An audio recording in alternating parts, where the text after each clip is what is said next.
can do this. Now jump. He's training for his biggest adventure yet. Oh yeah, he's ready. Come on, trust me. Yeah. Jump. I say you got jump. their insurance for him. Thanks, Rod. Yeah, thanks, Rod. All right. Welcome one and all to another episode of Friends of Hosway, the show with awkward silences and an even more awkward host. My name is Hosway, and TN asked me to write 3 intros for y'all, so here they go. You know, I ain't gonna hold you, but even though I don't got jokes of like the jokes on the level of today's guest, I still be clowning. Whether you're a fan of comics or comedians, he's got you covered. Put your hands together for TNComedy. All right, that's number 1. All right. Here goes my second one. You know, horror is in the mind of the beholder, and today we have a special guest who knows exactly how to tap into those dark corners of our imagination. His debut horror comic is out now, with a new issue expected to come out later this year. Welcome in today's guest, TNComedy. And then, so I didn't tell you about this one, TN, but I ran out of ideas, right? So this next one's just gonna be like, you know, that one casket carrying video with the little music where they're like dun dun dun dun dun dun dun dun dun dun wee wee wee wee. Yeah, that's one. That's what's gonna be the third one. All right, so I'm gonna bring out TN here, and we're gonna find out what what his opinions are on this situation. TN, what's going on, man? What's going through your head right now? What's up, bro? I appreciate the efforts of going through and writing 3 intros, man. It wasn't that big. Intro for me has never really been a big deal. It always been about, how, because either way, that people usually just watch and forget about the intros anyway. So it was always more just like me going up there or me presenting myself in the best manner, regardless of the intro. So I will say that the second one was dope. I like the second one. I'm gonna probably put that number 1. That first one, that was a close second, bro. The first one was pretty funny. What about my musical number? The musical number, bro. I thought it was pretty good. It was. I would never do it. You know what I'm saying? So I give you props for that. I always give props for people to do stuff that I would never do, and that's something that I would never do. So let's go. I would say it is third out of the 3, but it's a good third though. You know what I mean? Let's fucking go. I got a good third out of 3. Let's go. All right. So Tian, yeah, just go ahead and tell us a little bit about yourself. I'm just a regular dude, born and raised in Dallas, Texas. You know about that whole suite. Let's go, D-Town. You know what I mean? I'm just pretty much, I'm literally just a guy that is bringing his childhood dreams to life is pretty much what I'm doing. If I'm being honest with you, that's the most simplest way to put it all in one. The things I wanted to do as a kid, I'm doing it now. Bro, you bringing my childhood dreams to life. What the fuck are you talking about too? I'm trying my best, I'm trying my best, man, to bring people's childhood dreams to life. The things that I feel like I'm a dreamer, man. So, people that want to do things, I feel like regardless of what age you are, when you want to do it, it's possible. It's never really an age to not do what you want to do. So definitely now. I mean, we got so much technology now. You can literally do what you want to do. It doesn't matter. So I focus so much more on that. So I've been focusing stuff on that. Like I've been focusing on my dreams and stuff I want to do since I was like 10 years old. Because I knew at some point that if it's not possible when I was 10, it'll be possible eventually. So how do I want to go about doing it? And I've been doing it ever since. Bro, that's actually pretty legit right there, bro. I got respect for that kind of mentality. Appreciate it. All right, Tian. So you usually describe yourself as just a regular dude with bills, and you were about to do it right now, but I'm kind of curious about what kinds of interest you had before having those bills. So before having the bills, which pretty much means like rent, you know what I mean? Typical bills, rent, car notes, stuff like that. What kind of interest did I have before then? The same exact things that I'm interested in now. Comic books, comedy, video games, anime, cartoons, like pretty much the basic stuff that I'm into now. I still am interested in because it's changed over the years. So it's hard for me to lose interest in those things that are progressively getting better, which is the kind of thing that you want to do in life in general, is just progressively get better. If you get to a certain age where you just stop progressing in life, bro, it's not that's not a good situation to be in. So I always looked at it as like you want to change with the time because you don't want to get stuck in it. That's very, So, very true, Tien. Now, I didn't actually think of you as an anime guy. What kind of anime you be watching?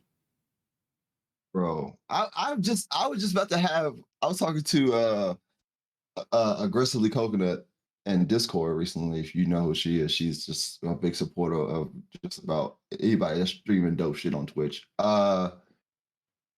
We were just talking about doing a Wolf's Rain marathon via Twitch at some point. So Wolf's Rain is one of the most is underrated as an anime, I think personally. And I think should be higher and put more to a higher standard. But I usually watch anime that have a limited number of episodes, which means it has an ending. I mean, a beginning and an ending. It's not 2,000 episodes in. It's not a One Piece. It's not an Inuyasha where you don't ever get an ending until like years later. It's usually like the series is done. And it's not because I want a conclusion. I just don't want to. It's not because I just want a conclusion. It's just because I don't want to sit there and watch that much. I got a life too. You know what I mean? Like I don't I don't want to sit there and just watch 100 something episodes. You know what I mean? And I think, when you shorten a series like that, that's when it's like really good. That's why Bebop is held to a certain like standard that it Yep. is. Well, I mean, it's like that. I think Yu Yu Hakusho deserves so much more respect than what it is. I think Yu Yu Hakusho is better than Dragon Ball Z, if I'm being honest with you. But that's a different conversation. But that's why I feel like that anime specifically is held to a certain standard because it's such a limit. It's not, you know, 18 seasons of this show. It's just they took what they had and they flushed it out enough to where they wanted you to want more. And I think that's what we should be doing instead of just like uh making so many more episodes just for the money because it just ruins the legacy of that product. Yeah. I kind of feel the same way when it comes to One Punch Man. I feel like that first season could have just been a one and done, man. Like, it was pretty good, Hear a pretty lot of that. funny. I hear a lot of that. And I want to get into One Punch Man, but the fact that people are like the second season and the third and like they just talk about how it gets progressively just not that good. And this is the thing. The thing about I see the concept of One Punch Man, and it seems like a one season thing. It even seems like a movie. If you do a season in a movie, I might give you a pass. But just the concept alone makes me not want to watch it after it has so long of so many seasons. It's like, dude, what's the point of this? This the I get that it's a comedy, but what's supposed to be, I don't like I don't know, bro. I look at the concept like Yu Yu Hakusho has a very multiple season concept. You can see this being a thing. So One Punch Man over one season, 12 episodes should be enough, I would think. Yeah, bro. If you do get into One Punch Man, just watch that first season. That's literally what I did, and I still have it in a really good place. Like I don't watch a lot of anime, but the ones I have, it's pretty high up there. Um, But that's the thing about these seasons. Like the writers of these seasons, they write it because they have a story to tell. So you watch one season, the whole story's not done if they got more to be written. You feel me? So I'll feel obligated to watch the rest of the whole thing, and it just to see it go downhill sucks. I mean, for One It Punch sucks, Man, man. just if you contain it to the first season, it's literally just about the man's like trying to find a worthy opponent, right? And I feel Mhm. like within the season, it can very be well taken as a self-contained story. Like, Gotcha. yeah, like But I mean, go ahead. I'm sorry. no, I was just gonna say like I didn't necessarily feel like it had to keep going after that first season. And it's been the same thing that's held me back from watching. I think there's 3 now, but I've only watched the first one. I couldn't finish the second season. Because I know in Yu Yu Hakusho, they had two enemies that needed that to be done. Two enemies that had to where their mission was to find a worthy opponent, Toguro and Sensui. And that was 2 seasons, two different but and they were like good though. Like they weren't no bullshit. It was good. So to write another season where it's trying to find a worthy opponent, where the person trying to find the worthy opponent is the main protagonist, you can't make that into 2 good seasons. That's rough. Even though it's 2 different. That's how I'm not getting into it. That's technical. All right, but yeah. All right, well, I mean, that was pretty interesting, man. I didn't know you I'm were about to so get into it, passionate bro. about anime, bro. I just got to talk about this like a little bit ago. Some people got Sensui as a Yu Yu Hakusho villain on a lower tier level of fighting, and he's like not even a low. He's like up there, bro. Sensui could possibly take out more than half of anime characters in anime, but nobody wants to acknowledge that, bro. You acknowledged it. I'm just saying, bro. I put my money on it. He could take at least half. He could probably take out Goku if he wanted to. Honestly. This dude has 7 personalities. He has all the shields and powers in the world. It's like, dude, he knows all the techniques. Like, come on, bro. A spirit bomb ain't got. Come on, son. No, He could he may charge it up for no. 7 episodes and it would still miss. Bro. I'm just saying, bro. Lit. Well, go ahead, bro.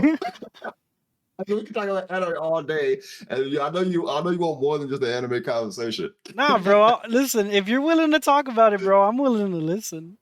Also, No, Izzy, thank you so much for the sub. Appreciate you. I love depressing animes. I ain't gonna lie to you. Yeah, I do. Norman mentioned that the what was it the one you mentioned earlier, Wolf's Rain is a really What's hard right? watch.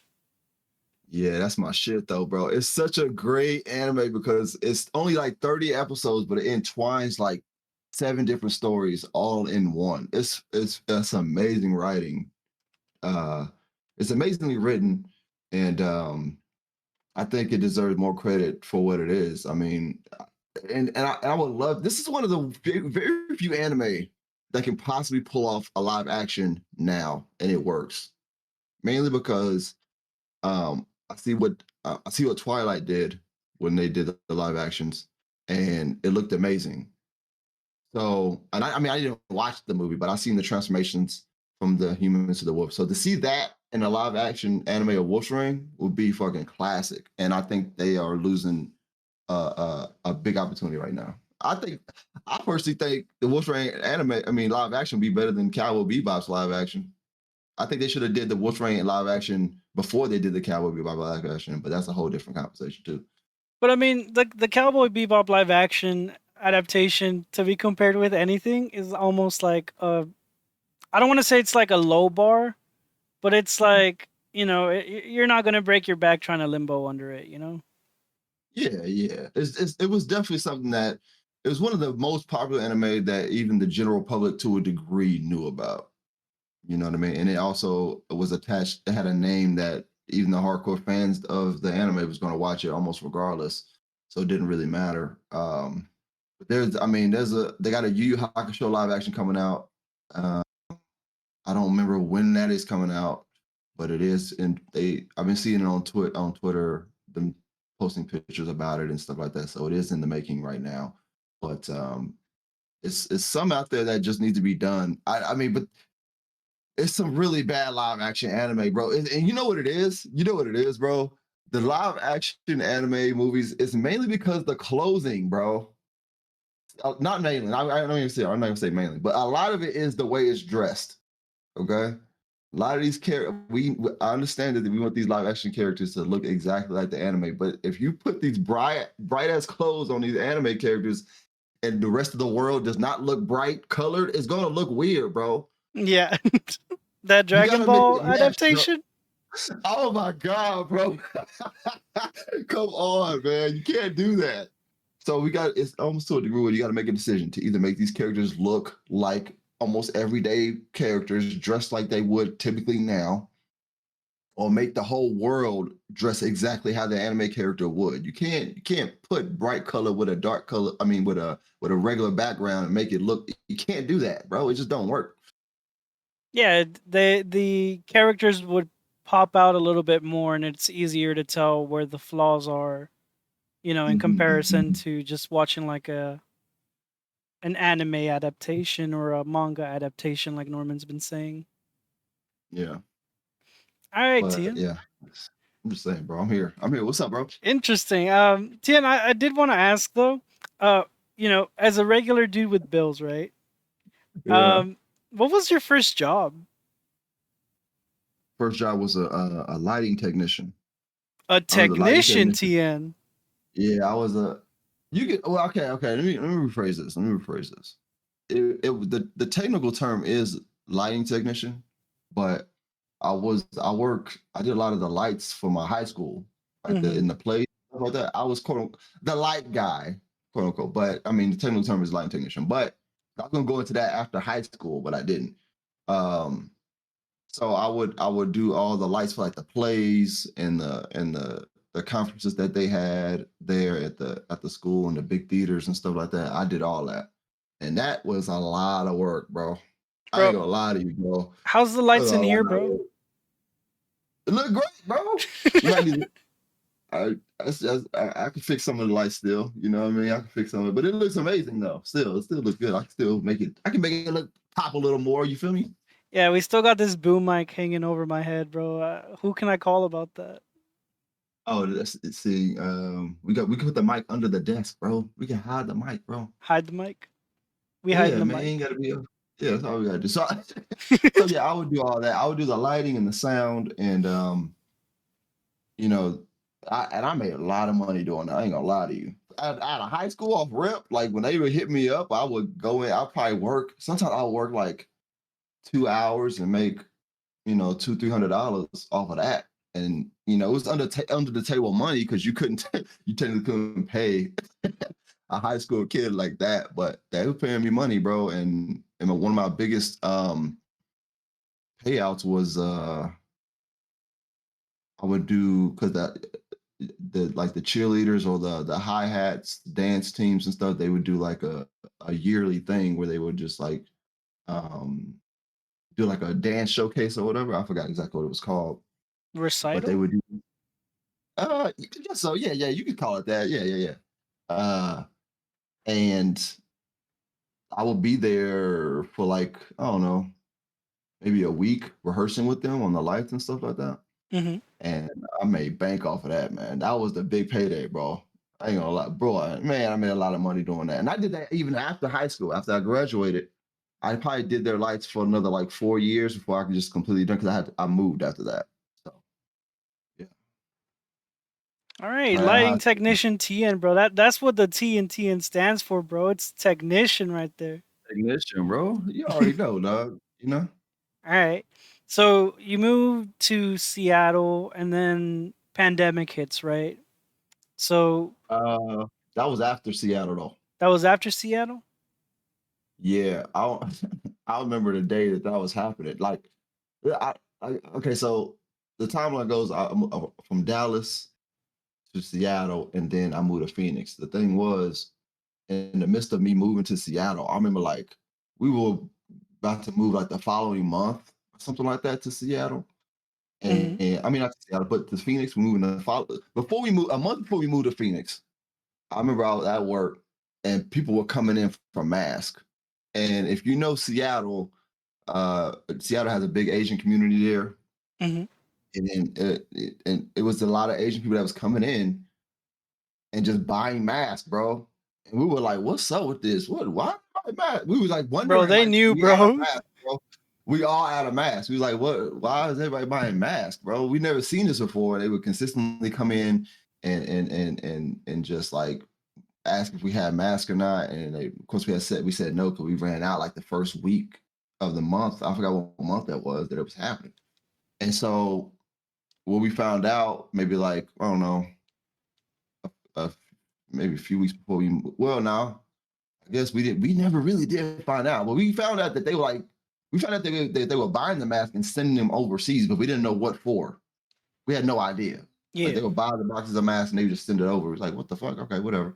So we just went on about a day. We moved to Phoenix, and then about what was that, March, maybe even early February, COVID hit, and we was in Phoenix. Like COVID hit like a few weeks after Valentine's Day. I remember that, and it was just, we were like, what the fuck? It was just over after that, and we was in Phoenix for 2 years. We lived in Phoenix during the whole COVID pandemic. So right around November of 2020, I think you started a short series of videos with Maria on YouTube, and they were called the Pandemic Olympics. Yeah. And it was a series where you competed in games called I Read, you did the bottle flip, staring contest, Slurpee challenge, and mellow shot. And I went through and I watched those videos, TN. And That's during hilarious. the staring contest video, Maria says that you positioned the light so that it would hit her more directly in the eyes. Now, you know, as a right. professional in the Pandemic Olympics, you know, we would just like to know, how would you like to respond to this accusation, TN? She lost. It don't matter she knew where the light was either way. It didn't matter. She lost. All right. She chose that side of the table. She chose to be right there. She could have said that before the actual match started, but she lost. That's all. There's no really other response to that, bro. You know what I mean? Now, what about You the lost, Maria, you accusations? lost. What about the accusations that you were using performance enhancing eye drops? Oh, well, you know, that's just part of the game, baby. You feel me? Yeah. Be strategic out here. You gotta be strategic when you're going against your boy. You can't just go in thinking it's gonna be one way. You know what I mean? Because your boy already thought about 5 ways out to figure out how to make it happen. You know what I mean? The video don't show, but I had a hand of salt in my hand just in case she would have won. I would have threw it at her eyes. Just pocket salt. Pocket salt. I would have won. You feel me? No, but that series was real fun. We thought about bringing it back. Actually, that shit was super fun, bro. It was one episode that we don't have that we don't have up because we was in Phoenix, and this is such a bad idea. We was in Phoenix, and Phoenix, of course, everybody knows Phoenix is like mad hot, like Yeah. 115 degrees outside of shit. We had a pool or whatever. We were doing like swimming challenges. We did swimming challenges, and then we did some other stuff. But in the swimming challenges, we set the camera up, and we did one swimming challenge, and then we had this on the side of our pool. We had like a huge Connect Four board, and so we would go stand by the we set the camera up, and then we would go over there and do that as a challenge to win 3 games of Connect Four. But the ground was so hot, bro. We couldn't stand on the ground. We have bare feet. We couldn't stand there and play Connect Four because the ground was so hot. So we just like canceled the whole challenge. And then at some point we looked at our phone because we were using our phone to record. And the phone was like pretty much like, you got to get us in a colder area. It's too hot out here to record. Temperature warning. Yeah, it was, man. But I think I had those challenges somewhere. We did a couple. She kicked my ass in those. I ain't gonna lie to you. So apart from the Pandemic Olympics, what were some other ways that you and Maria pushed through the quarantine? We got into a lot of board games. We got into some arguments too. Like we would argue certain things during the pandemic, which was funny. But we used to do that before the Pandemic Olympics. We would do like fun arguments, like what's better, Twizzler or Red Vine. We would do stuff like that, and that was back in Seattle days actually. We started doing that, and it kind of progressed into the Phoenix days where we'd do stuff like what cereal's better, what's the best cereal. I'm sure we did some other stuff. I can't remember off the top of my head, but we do these like goofy ass arguments because we would be like driving to the store or something, and then it's always me that poses the argument, like this is better than this, and then she'd be like, no, it's not. I'm like, yes, it is. And like, you want to argue about this right now? We can do this on live, and then we just do it right then and there in the parking lot at like a fucking grocery store or something. So we would do those kind of things, just fun, goofy arguments. If what was the last one we did? Which Robin Williams movie was better? I think it was. It was Jumanji versus Mrs. Doubtfire, and I think Miss Doubtfire won, which is still. I don't believe so. Okay, I think Jumanji is way better than Miss Doubtfire, but Hold up though. How come the Bicentennial Man wasn't on there? because it was comedies, and I personally never seen Bicentennial Man, so we couldn't argue it. Okay, that's fair. That's fair. Yeah, but yeah, I wanted to debate her between because she loves Jim Carrey. I want to debate her about Jim Carrey and Robin Williams, but I don't think she wants to smoke though. She wants to smoke. Confirmed here on Friends of Hosway. Maria did not want the smoke. But yeah, we did all kinds of things, man. So yeah, I'm curious about the cereal though, because I feel like the kind of cereal you eat does say a lot about you. So what was your argument for the best cereal, and then why was it Honey Bunches of Oats with almond? well, it hilarious. Actually, that is good. That's the only time I actually eat almonds is in there. Yeah. But my during that moment, I think we chose. It was two different. This is the thing. It's not necessarily the best cereal. It was the best cereal out of the two choices that we picked. So, like, I think at that time we went to the store and I saw Sugar Smacks or something, like Honey Smacks or something. And I said, "These motherfuckers are fire. These are amazing cereal." She was like, "No." I think she said, "Honey Nut Cheerios better" or something like that, bro.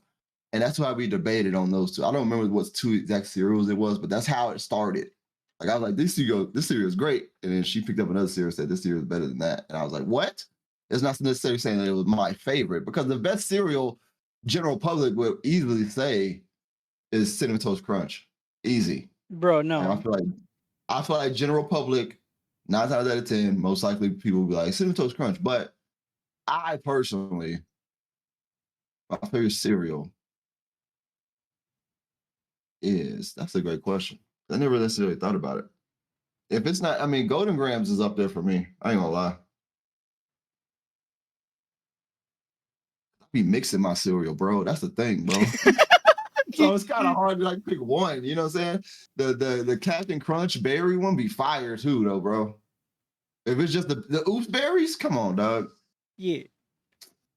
Dang, I don't know, dude.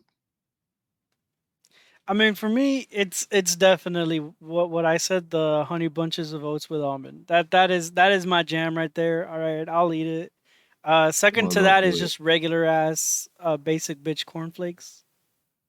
What's up with you, bro? What you mean? I like cornflakes, man. Cornflakes is on your top 3, bro? Bro, yeah. You know, you cannot mess with the OG, bro. You acting like I'm saying Raisin Bran. What? Don't hate on Raisin Bran, bro. What's up with you? I'm about to hate on Raisin Bran, bro.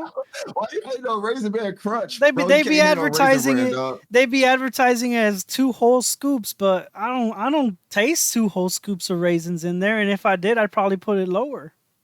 What's cornflakes? Chicken skin? I got a rooster on the front, which is rooster skin, bro. Cornflakes, bro. Listen. I'm pretty sure you've experimented with this before. Bro. All right. Tell me. So, cornflakes, right? Let's say your favorite cereal is Frosted Flakes, right?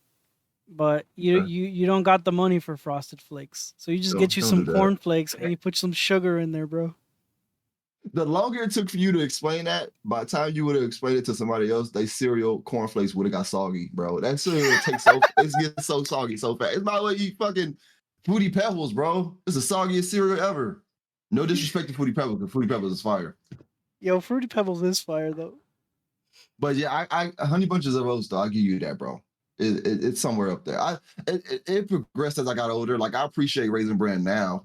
I didn't when I was a kid, but I do now. You know what I'm saying? But you can't doubt Crunch Berries, bro. You just can't, bro. That might be number 1 for me. If it's not that, it's Golden Grams. I'm too poor. I can't afford the Captain Crunch berries. Bro, I'm gonna Amazon you a box, bro. I'm gonna Amazon you a box. Let's bro. go. I got you. Yo, listen. You put more than you put more. If you put Honey Nut Cheerios with more than half of the food, I mean half of the other cereal, like Frosted Flakes, Cinnamon Toast Crunch. That shit fire, bro.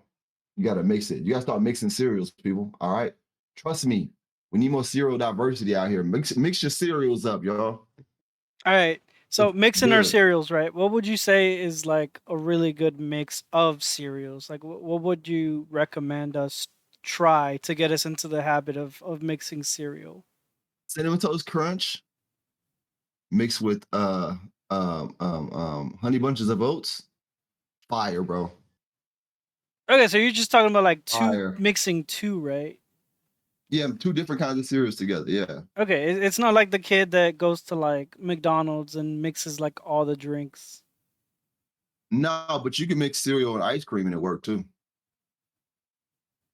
Cereal and ice cream is great too.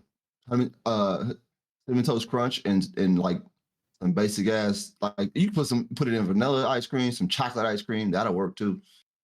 But Cinnamon Toast Crunch mix well with a lot of cereal with a lot of ice creams. Fruity Pebbles do too. All right. I'm gonna have to try that out, Dog Tia. gang, That's bro. actually pretty new to me. That I'm that just right telling you, bro. there is I mean, is the ice cream melted or is it like No. What you gotta do is you pretty much take like the great thing about cereal is that it's already like crunched up. You ain't gotta like yeah. mash like so you just dump that shit in there, bro. You know? I mean, if you have like it ain't the cinnamon toast crunch ain't gonna taste the same as like a graham cracker, but but you put a graham cracker in ice cream, it's pretty much the same thing, bro. All right. But the cinnamon toast crunch and ice cream works. Fruity Pebbles and ice cream works. Um, Fruit Loops actually and ice cream works too, even though it's the same. Crunch berries that works too, bro. It just works, bro. All right. People gotta look at this and And you just make talk it work. about vanilla ice cream, Rocky Road, chocolate, all of the above. Whatever floats your boat, bro. It could All be right. all of it if you want. Strawberry, I haven't mixed anything in strawberry, honestly. I think strawberry. Yeah, I don't know. I haven't mixed anything with strawberry. Strawberry is good with just like some cookies in there, though. Yeah.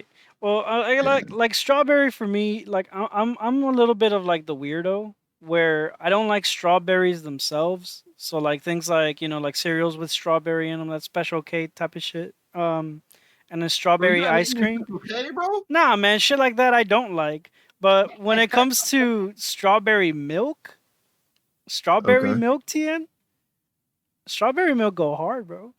I don't fucks with the milks, bro. You don't Not fuck with like the that. milk. Not like that, bro. I'm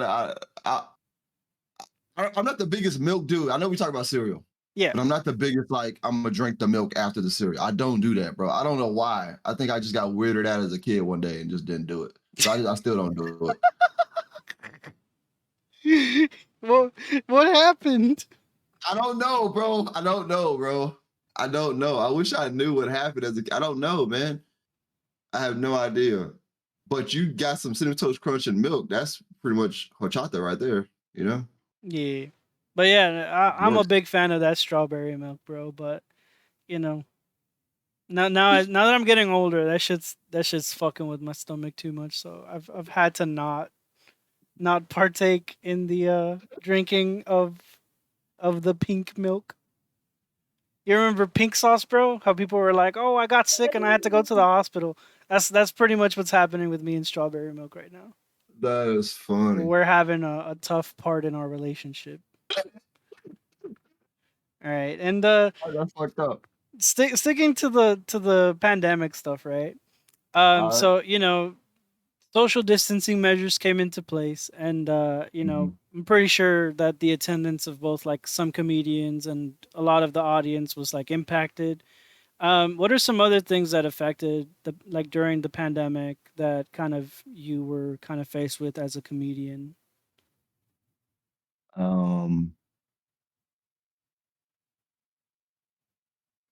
it was more of after the pandemic that it kind of became a problem because at that point I felt like people that really didn't know how to act in public anymore, and that was more of a thing. But I mean, during the pandemic, as a comic, you kind of didn't really it was kind of setting standard of what was going on. A lot of clubs were doing the social distancing. A lot of clubs were doing the mask thing, were being required. Of course, you had different people that had different thoughts, but that was just what are you gonna do about it necessarily? You're either gonna come to the club with the mask on or you're not, bro. It's like, who cares if you don't want to wear a mask? Who cares if you do want to wear a mask? It's if you come to my establishment, then you have to wear a mask. So can't be mad about that. So that was Yeah. always the thing I feel like club owners had to deal with. We as comics didn't necessarily have to deal with it. You know what I mean? It's either you listen to the club or you don't. And the I guess the biggest thing would be just talking to people after shows for comics, because we will perform. Either you did good or bad, didn't matter. Sometimes people want to just actually come shake your hand and say good show and stuff like that. We wouldn't do that, you know. Usually after shows, I would just leave, and that was, well, not even after the show. After my set, I would just leave. At the same time, that's how I was in general. This, if like when I do shows, for the most part, I tend to just leave, bro. Like I'm not the biggest people person. I'm a huge introvert. So doing stand up, you have to, of course, talk to people. And I would talk to them. I would do my set, and then I would leave right after. I might say bye to the rest of comics, or do the classic Irish goodbye, which is my favorite goodbye, and just leave without saying nothing. Yep. Oh man, I love that, bro. Sneak at the back door, be gone. uh, and then sometimes that still would lead to people following me on Facebook or Instagram, because they would wonder, they would just want to give me a shout out or say thank you for a good show and stuff like that. So the pandemic didn't necessarily benefit me or anything like that, or took so much away from me. Um, clubs were looking for more people to work, so they kind of gave me more work in the comedy area. Some clubs shut down. Yeah. That was the thing. Uh, but I mean, a lot of clubs. Well, I would say a lot of clubs shut down, and they still are closing down due to their losses. Those couple years ago. It's been 2 years, hasn't it? So I mean, I think, well, like, we all kind of see it a little bit differently. For me, Yeah. I considered the pandemic like kind of over, like around All right. like last year, Talk about like at that. the beginning of like, shit, man. No, it was, yeah, it was like last year, man. So yeah. So some clubs are still shutting down due to that, bro. And some clubs survived, and I'm like, how did y'all make it? But a lot of as those clubs closed, a lot of clubs open. Like, a lot of new clubs open. Like the Yeah. owners might have split and just open a new club somewhere under a new name, stuff like that. So it was important as a comic. You just learn how to make it work. Yeah. It don't matter well, as an entrepreneur in general, you figure out how to make it work.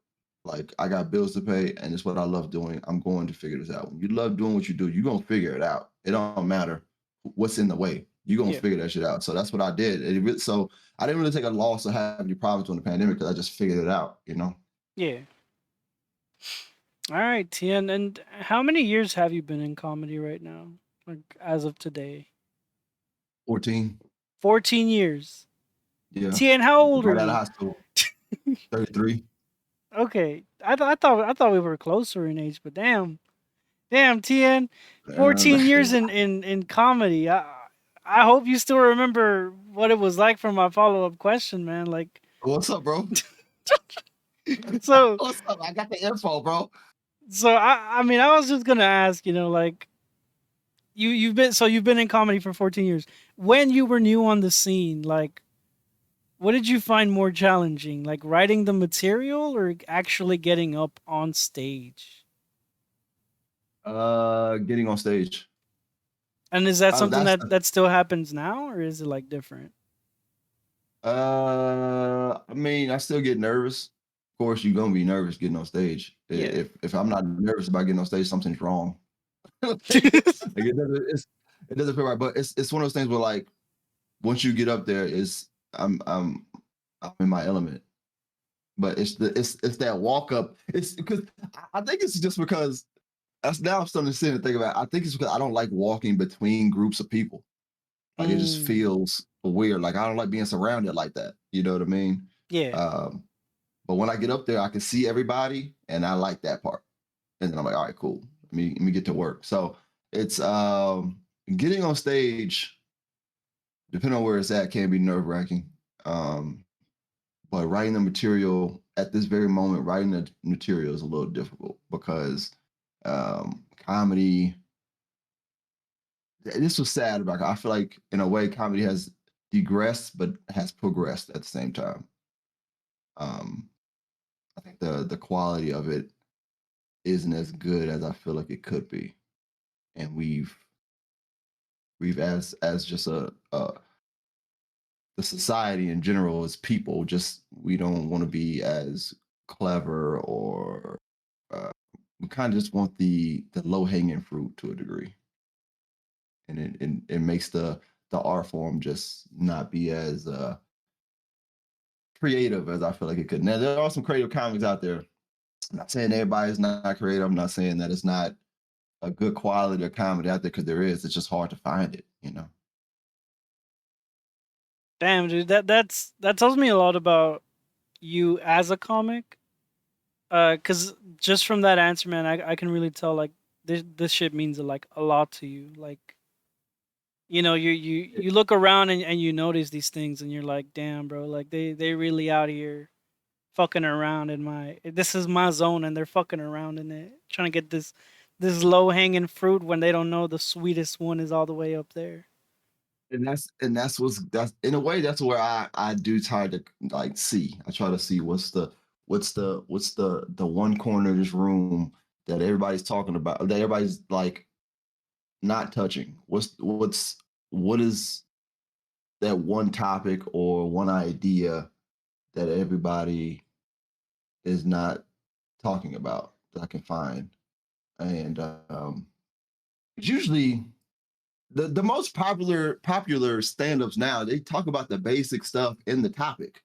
Like, I don't know, they talk about cereal, but they just talk about the basic cereal. Like, you know, I mean, the cereal that everybody knows. Let's talk about a cereal that everybody knows, but nobody's ever talking about. Let's talk about that. Let's figure out what is it about cereal that makes it even. What is it about cereal that makes it cereal, bro? Let's talk about that, bro. Who came up with cereal? Let's get into that. Like, there's certain things that we can get into when it comes to certain things that just Bro, you that talking nobody shit talks about about. my cereal preferences? I'm just saying, bro. You know, I'm just saying, bro. It's cornflakes, Strawberry man. It's made of cornflakes, corn. man. Who the fuck? Who You can picks cornflakes in the top three, y'all? I've skip never heard of cornflakes in top three, bro. skip the sugar, man. You can put chalky milk in there, bro. Get you some chalky cornflakes. You know, it's literally the flour of corn of cereal, man. Like you can make so Cornflakes, many bro. different things out of cornflakes, bro. You can crush up cornflakes and use that shit as breading, bro. Bro, I have never in my life, and I lived here for 33 years, never in my life heard of cornflakes being a top three, bro. It's my top three. It's the first. There's a first time for everything. It's this the last time for everything, bro. I never heard that. All right, but hey, you like that with your strawberry milk, bro? I understand why you had to put strawberry milk in your cornflakes, because cornflakes be trash, bro. You know, you might have just opened my eyes right now. You know, That's that's crazy, that's bro. that's actually a little bit wild. You might have actually just opened my eyes. That actually made a lot of sense. That's You know like what, that's like saying cornflakes is like saying Lay's is your favorite chip, bro. bro? Lay's is my Not not favorite chip. You can not put disrespecting salsa in Lay's, there. You can put them in pickle juice. You can put them in salsa and pickle juice. but you're not. But you know what I'm talking about though. Just plain Lay's, bro. Plain Lay's is your favorite chip, bro. Not really. Like Plain, if I had to exactly. pick my favorite chip, it depends if Cheetos counts as chips. But if Cheetos don't count as chips, I like the Ruffles, man. Ruffles are fire though. Ruffles I are would pretty give you that, good. bro. Ruffles are fire though. I do. Um, I take that point back. That wasn't a good argument. The Ruffles are they plain, but they fire though, bro. there you go. See But that's what I'm but saying though. But I mean, I think you made an actually really good point with the cornflakes, cornflakes, man. All right. bro. So All right, what's up, man? so Tien, right? You mentioned how people stopped knowing how to act, like after the pandemic, which I feel like it comes to the fact that we were all inside. A lot of people were on Twitter. A lot of people got used to just sharing an opinion, or just an actual L opinion. And a lot of people backing them up, whether it was because they believed it or they were just kind of like going along for the memes. Yeah, So like, how do you handle a tough crowd or a joke that doesn't quite land with the audience? keep it moving. You just keep it moving. Keep it moving. You keep it. That's a simple one. You keep it moving. This is the thing. Like doing stand up, you thinking about in a way your jokes ahead of the crowd. Hmm. So when I'm up there, if I'm doing, it depends on what I'm doing. Honestly, if I'm doing 10 minutes, I can make that work. I can just play around and just have fun with that. But if I'm up to like 25 to 30 minutes, I go down one road. I start off, at a going at a slow pace or whatever, figuring out what these people want. And then my jokes tend to divide at one point. Like the road that I'm going down divides. And I mean it's gonna go right or left, depending on what they've been laughing at. And then I pick a road and I go down that road. If they like that, then cool, we keep going down that road. If they don't like that, of course we go the other way. But just if it don't work, you got plenty more on the gun. I stay approximately about 2 minutes ahead of everybody else, joke wise, like in my Hmm. head. Like I already know what next joke I'm gonna do, plus the following joke that I'm gonna do. Because you gotta stay ahead. Um, and if something in the midst of that happens, audience talk or heckle or whatever, then I can handle that. I stay prepared for that. But you kind of want to stay at least one or two jokes ahead, um, of the audience, so you know to pretty much switch lanes when you need to. You know what I mean? Yeah. Um, and that's the fun part about stand up. It's a big mental game, and I like puzzles. I always liked puzzles, so it exercises that for me. So you got those branching paths kind of within your jokes that you can just kind of like alternate Yeah, those and those those quick one liners. If I gotta switch topics or switch lanes, I do a one liner in between, and then it helps me transition over to the other side of the road that I need to be on for them. nice, But the man. thing is, dude, you can literally tell every joke or any joke that you want. It's just about getting there. That is the point. Yeah, this thing. It's really it's a bad joke is a bad joke, but for the most part, you can still tell it and get laughs. But it's about how you get there with them. You got to take them on that journey to get to that joke. You feel me? Like you can't just throw it out there and expect it to work. You kind of got to have them walk with you before you run with it. Yeah. And the minute you start running, they start running with you. You can tell whatever you want, bro, and it works. You know what I mean? All right, and you mentioned like being ready for hecklers. Um, what was Can you share a story about like a pretty bad heckler you've had, and preferably one where you absolutely bodied them? Like you had to call an ambulance because that man's whole life was just like completely shattered. I don't remember, bro. If I'm being honest with you, those kind of stories I kind of don't remember. I remember almost getting in a fight at one point because of one, but I don't remember the story. I don't remember what led up to that. I remember it was something saying something to because this girl wanted to heckle, Hmm. and she was sitting in the front. And this is the thing, because okay, so I did this show. This place still exists at the Pocket Sandwich Theater in Dallas. It's up in like Mockingbird Station somewhere, and it was a late show, probably like 11 o'clock. They used to do comedy shows there, and it was a showcase of like me and maybe 8 other people, and we were just doing the shows. But the thing was, the great thing about stand-up is that you meet all these people and you become friends with them. So all 8 of these people, we were like, all of them were good friends. All of us were friends, and we were just hanging out in the back, laughing, having a good time. That's actually where the fun is. The green room is where the fun is. I ain't gonna lie to y'all, but we were having a great time back there, and then the show started, and then this lady was in the front with her husband, and I think she had 2 other friends with her, and she was like heckling the whole show, and I had to close out the show. She was heckling all the other comics, my friends that were going up there. She was heckling them, and as she was heckling, my friends wouldn't necessarily say anything, and it kind of bugged me. It didn't bug me that they weren't saying anything. It was bugging me because she was still talking, even though they told her like to be quiet or whatever. And she was ruining their sets. She was interrupting their sets, and it really made me mad. And so I got up there, and this is my rule when it comes to heckling. I don't care how many times you heckle through the show, but I give you 3 chances. That's it. And she heckled me once, and I passed it. I ignored it, right? She heckled me again.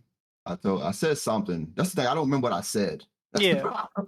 I said something, and then she said something else. And this is the thing. The 3rd time, I bait you myself. That's the problem. Setting up the trap card. Put that shit face down. Myself. Yeah, because she's been heckling for like an hour and like 10 minutes or something, like a long time, bro. She's heckling the whole time. I'm like, I gotta do this. Nobody's saying nothing. I gotta do something. Was she drunk? No way. I don't know. I didn't care, bro. Didn't care, bro. I was like, it's over for her. I don't know. She's gonna heckle me. It's fine. I got you. The first time I ignored it. Second time I told her to be quiet, and then the 3rd time I like baited her into saying something because I knew that if I like. Sometimes a heckler, if you pose a question to the audience, the heckler is most likely going to say something. And so I posed a question that I knew for a fact that she could only answer herself. The audience they weren't going to say nothing. So I knew that she was going to say something. So I just let her say it. And then I might have told her to shut up again. And then I started talking about her. But then I started talking about her and her man at the same time. And then I started talking about her whole table. And I don't remember what I said though, bro. I like disrespected the whole table. I just and clowned them. And then the audience, everybody around them was like excited about it because they wanted them to shut up the whole time. So they were clapping about it. And then I don't know. It was I called somebody a pet. It was like really weird, bro. I was going at it, bro. I called somebody a dog and you need to get your dog. Like it was like a whole thing, bro. And so after the show, the dude was mad. He tried to fight me or whatever, but it was a big ass dude too. I remember that dude was huge. I was like, bro, you can leave, bro. You're not gonna do nothing. Just leave. It's fine. God damn. You should just shut up next time. That's all you gotta do. Sometimes that's all you gotta do, people. Just shut up, bro. That's it. And if you don't like the show, it's fine. It's okay. But you paid. You can do what you want to do with your money. You can either leave or you can stay. Just shut up. Simple, man. And that's the thing, bro. I just we work so long for this. You know what I'm saying? For people to just like comedy is to me is one of the most purest forms of art. One of them, at least, besides just a painting itself. And just to have to just deal with because you can go up there, you're by yourself, bro. Like you don't have music playing in the background. You're not with a band. You ain't got no backup. You up there by yourself with a mic stand, and people just feel the need to talk or say something. And it's like, dude, like you're not at home. You're here. We can hear you. We see what you wearing. Some of y'all can't dress, by the way. Let me just put that out there. But that's we can get into that. But and if you're gonna talk, don't be mad when I say something back. You feel me? Like if you're gonna heckle, don't be mad. Because if you're gonna get mad, bro, you paid for this. You came here disrespecting my show. These people came here to see me. Don't get it twisted, bro. You know what I mean? You can get out. I don't mind. We already got your money. You can leave. So you have to deal with stuff like that. And sometimes it is drunk people, but I don't care, bro. I treat drunk people like normal people. You can leave too. I don't give a fuck. So nowadays, the clubs don't have security, bro. I'm finding this out. Nowadays, the comedy clubs don't have security. They usually do have a big ass dude in the back, though. He's like a chef or some shit. but they ain't got security no more. So it's one of those things where like the owner got to come get the person that's heckling or something, or wait staff come and get them. But I've been in the middle of some clubs where some fights broke out, bro. I've 100, and it wasn't my fault. You know what I mean? I've 100% done that. All right, you heard it Bro, here first. It wasn't TN's fault. they was getting it in, bro. I was like, God damn, the show is happening, y'all. What happened? Bro, I remember a fight broke out and the show didn't even start yet. I was like, what the fuck? What happened, bro? It was getting it in, bro. That was a good night. Jesus, man. Good night, bro. Was it like did it end up being a riot, or it was just like a couple, one dude versus one dude, or just a couple of dudes? That's the thing. It was two big ass dudes, right? Holy And shit. the door dude, it was he was kind of the muscle in the house. Yeah. He was a boy gonna kick him out, but they were bigger than him, like way bigger than him. And it was like he was like, fuck that, bro. I'm not going over there. I ain't blaming him. I just sat there and let him and just watched it. It was like, I'm not doing nothing. I was enjoying it, bro. Like It was two audience it's members or somebody from like the it was staff, two or audience like members. two audience No, members.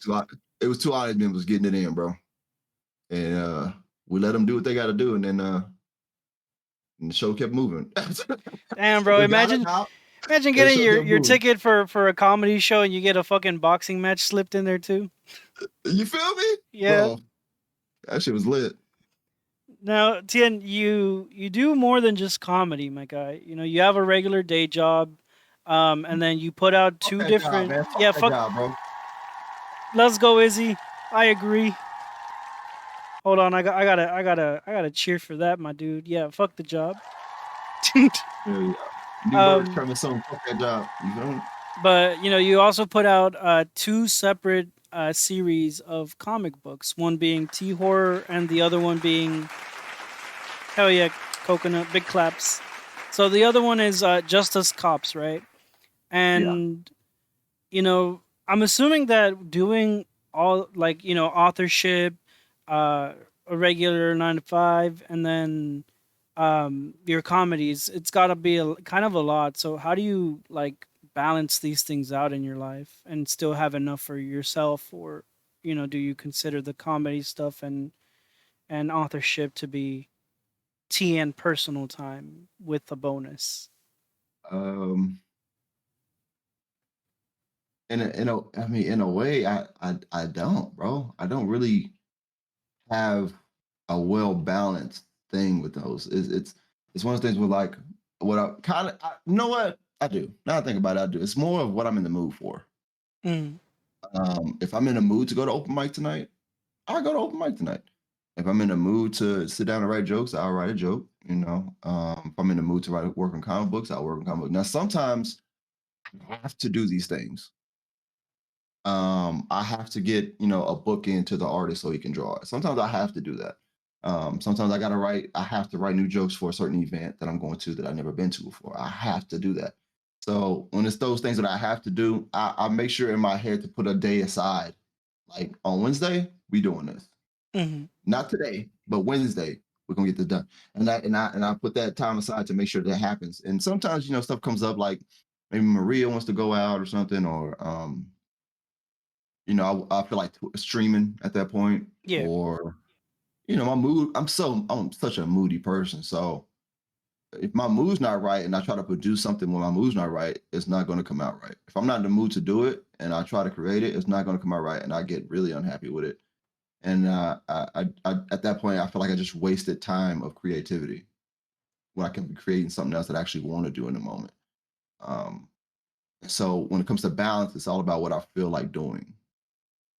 Unless I necessarily have to do it. And even then, like I said a day aside or time in the day to make sure that I get that stuff done. Because if I know like on Wednesday I got to get this book in the script into this artist, then I'll be like, okay, so Wednesday on Tuesday I'm gonna get all the editing done for this book. Mm-hmm. And it might be Sunday or something when I say that. And as the day progresses, like Sunday goes by, Monday goes by the end of Monday, I'm like, yeah, all right, tomorrow I'm getting it done. And I'll be in the mood by then. to do it. You know what I mean? I'll be in the mood because I've been waiting for this moment pretty much to get it done. So by Tuesday, I'm in the mood to do it. I kind of got to coach myself into do something sometimes. All right. And so for me, obviously not for you. Like you had this probably planned out for a while, with the release of Just Us Cops and then THorror like shortly after. Um, so for me, it was kind of sudden when I saw like you were putting out a comic book. But where did you get the inspiration? And what was like your moment of calling to make like comic books? And like what are your plans for these series going forward? And particularly my interest is in T horror because I got your book and I reread it before, before like writing the questions and stuff. Man, that shit that shit good. So I'm just kind of curious. What were your inspirations for T horror and Just Us Cops, and then what are your plans for that going forward? Well, as far as let's get with Just Us Cops. A shout out to May 6th. So today's Free Comic Book Day. So shout out to y'all, man. For Free Comic Book Day for doing this interview. I just not thought about that. I forgot. Just Us Cops came up based off the fact of my love for cartoons in general. Like I love cartoons growing up. Big fan of cartoons, and I always wondered what happened when we turned the TV off for cartoons. Like, were the cartoons still moving around? Were they still a thing? Like, Yeah. I didn't know. I didn't know as a kid, and so I wondered that for a long time. And then I remember watching Mad TV one day, and it was this clay animated short called Clops, and it was about them going around. It was like these clay animated cops. They were going around and arresting like Gumby and shit like that. Like it was the whole thing, and I was like, "This is funny." I don't know why they didn't keep doing this. This was great. Why? What they only did like 2 shorts of it, and I was like, "That's it, bro. That was amazing. That was funny. Why did they do that?" And then I remember going to the comic book store with my dad one day, and that was the first time I got my first comic book. He bought an X-Men comic book. I was like, whatever, bro. Typical. Of course you would go X-Men. I like X-Men, but still. And I went for a Starship Trooper comic book because I just got done seeing that movie. And I didn't know there was a comic book, and I ended up getting it, and I fell in love with the comic book. I still got it in the closet. This thing is probably like, I don't know, 20 plus, more than 20 years. 15, 17 years old, something like that. Um, and I got that book when I was 9, maybe 8, something like that. And I love the idea of a comic book ever since then. And in that sense, that's how Just Us Cops came about. The fact of the mesh of how much I love cartoons, the Clops, clay animation from Mad TV, and my first comic book, and the fact that I can actually make this happen. And that stuck with me for so long that I came with the idea of trying to figure out what happened when I got older. I came with the idea of trying to figure out what happened when the TV went off. Still, I thought that idea was such a great idea as a kid. I just made it into a book, man. And the fact that these cartoons are lost and in trouble and need help, or just evil in general, it's just such a good idea. This is the thing, bro. I got so much flack for putting that out, bro. Like when I first did that, I got so much pushback on Just Us Cops because it was about cops. But for me, it wasn't necessarily about cops. Yeah, star cops. I thought the idea was funny. It never been done before. That's the thing about doing stuff that's never been done before. Yeah. When you do something that's never been done before, you always going to get pushback because it's different. Just Us Cops has never been done. Nobody's still not doing it. Yeah. And it's funny. It's a buddy cop comedy. Who wouldn't want to see fucking Dexter's Lab create something evil and you gotta fight? Like who wouldn't want to see that, bro? Like why? What is the problem here? Speed racer getting pulled over? Why wouldn't you want to see that kind of stuff, bro?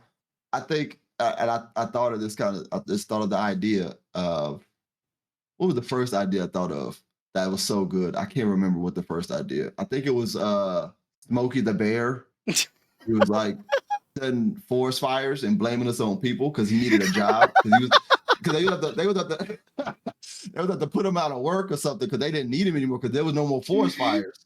So he was like, "How do I got to keep this job?" So he just set the forest on fire, and the cops see him setting the forest on fire with a flamethrower or something. So they got to go stop him. Like, who would want to see that, bro? Come on, man. It's too funny to not like. Come on, son. And so, after thinking about that, I was like, this has to be something. Yeah. I did all the research in the world that I could to find something like this, and nothing has been done since. And Just Us Cops is the only buddy cop comedy where they're arresting cartoon characters. Still to this Yeah. day. I feel like that's still pretty good, man. Like I feel like the shit you were getting, probably not well deserved. It's clear when people like shit on something and haven't even taken a look at the actual material. They're just kind of going either by a glimpse or just the name itself. But And that is what happened. That is what happened. And those people that it was so and some people I did win over at one point. Some people I won over with the idea because I was able to show them what it was actually about, and they actually end up liking the book. And some people were just not for it. And at a certain point, when I put the first book out, at a certain point, I was like, I'm probably not doing this again. Like like I thought it was over. I literally thought about like not doing it, and then I think a couple months later, I liked it too much of the idea to not do it, and I thought of another funny one where, which that's what inspired book two, and you know having Sylvester and Tweety be involved in it, and the grandma be involved in it. The story was so good, dude. As a writer, the story was so good. The idea was so fire. I could not do it.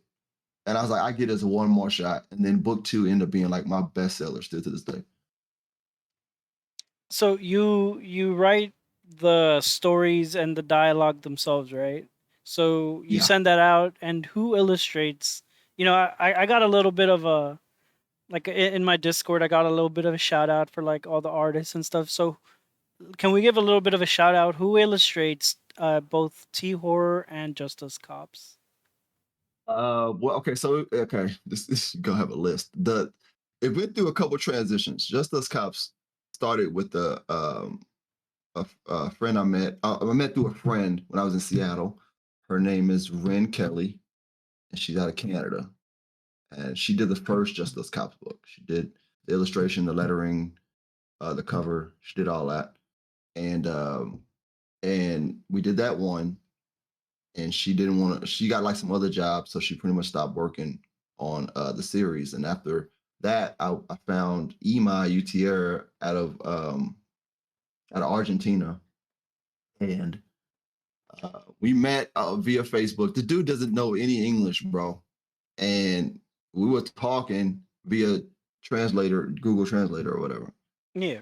He really liked the idea. He really wanted to work on the book, and I sent him book two, and he started working on it, and we did a couple edits, and ever since then, Ima has been the Just Us Cops um, artist. Ever since then, he still likes the series. He really likes working on it, and actually, he sent me some pages recently. I got to go back and look. He emailed me some today of the new book. I got to go look at that, and he's been doing an amazing job. Shout out to Ima, bro. He saved my life, Shout bro. out. Fighting an itis, dog. I've been fighting an itis because he did that, and then he did the first book of THorror, and he did an amazing job on that. But the artist Brian Blondo is the artist that's gonna do the cover art for all of THorror.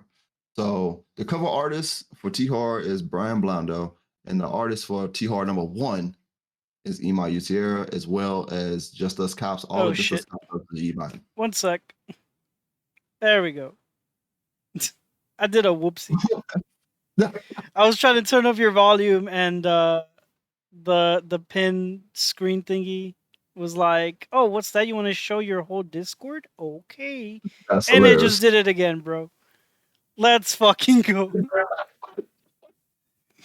But yeah, anyway, And so we're gonna end up getting another artist to come in and draw THorror number 2, which is I feel like it's gonna be a classic, man.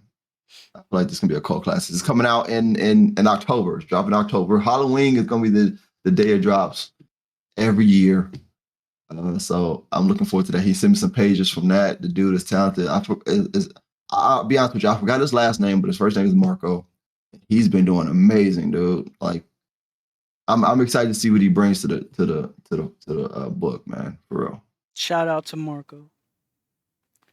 I like the fact that THorror was like in black and white, and slowly like that red color starts getting introduced. Well, I wanted to do something different, man, and people will compare it to Sin City, but I feel like it's nothing like that at all. I get why they would do that because only the color red showed. I get that, but I wanted to do something more with it, and who know? And I got asked this the other day: Is THorror always going to be black and white? Is THorror going to be the? You never know with me. To me, that's the great part about doing horror. Number one, and doing this comic book is because you don't know, and that's not knowing is the best part of horror. If you're being honest, not knowing information is the best part, bro. So, and that's what kills. We can get into horror movies though, but that's what kills a lot of the horror genre in general. That we know too much already. That's the bad part. But when it comes to THorror, I wanted to present something that nobody knows until you actually buy a copy of the book. You can look at the cover and think you know, but you have no idea. And I tell you this right now, I think THorror number 2 is going to be the one that nowhere near, no way you can predict what's going to happen. And that's another thing I like about THorror, that I want to make something that nobody can predict what's going to happen. And I think the next following issues, I got like 5 or 6 already planned out. You're not going to know what's going to happen. And that's what I like about it so far. I'm passionate about horror and I want to do a horror comic book. So I made it happen, man. Hell yeah, dude. And shit, man. I mean, I really did enjoy THorror. If I felt more comfortable in like making like YouTube videos and shit instead of just like reposting my live streams, I would definitely want to do like some sort of review on it and kind of like hype it up a little bit more. Because shit, man, people gotta get this thing on their hands. Tell the people where they can get THorror today, and Just Us Cops if more interested in like some comedy. But I mean, I'm simping over THorror right now, bro. Like that shit is my jam. Like I like that, bro. For THorror, man, you can go on my website TNComedy.net. I actually still have some copies left, I think. I wish I could show y'all, but I don't have them on person. But THorror, you could get off my website at TNComedy.net, as well as Just Us Cops. You can get both of those. Also, on TNComedy.net, you can also download the soundtrack if you want it for THorror. I made a soundtrack for THorror. I collab with Whimsical Nick, I'm sorry, and a friend of mine named Chris Legist, I think is his last name. Chris. And they both made some soundtracks to go with the comic books themselves, with THorror specifically. So you can read those and to give you a different experience if you want to re-experience. I know you reread it. If you want to reread it again, listen to the soundtrack. I'm telling you, it's going to change it up some, bro. I want to do something different with THorror, not just make it a book. And so making a soundtrack to it, being able to put some music to it, some ambience. Because I listen to music when I read comic books too.